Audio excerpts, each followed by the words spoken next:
Superman सारखा ताकदवान माझा बाबा.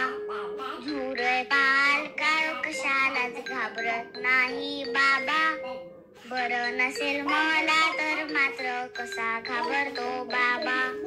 लॅपटॉप हेडफोन घेऊन सारखं काम करतो बाबा.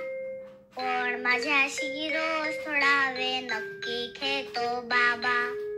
गाडीवरून मस्त फिरवून आणतो माझा बाबा.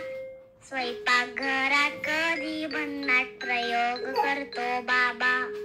माझं काही चुकलं तर रागवतो सुद्धा बाबा. नंतर स्वतःच कुशीत घेऊन हळू समजावतो बाबा. प्रेमळ शाणा शूरवीर मिश्किल हळवा माझा बाबा. तो सोबत असल्यावर आपण निवांत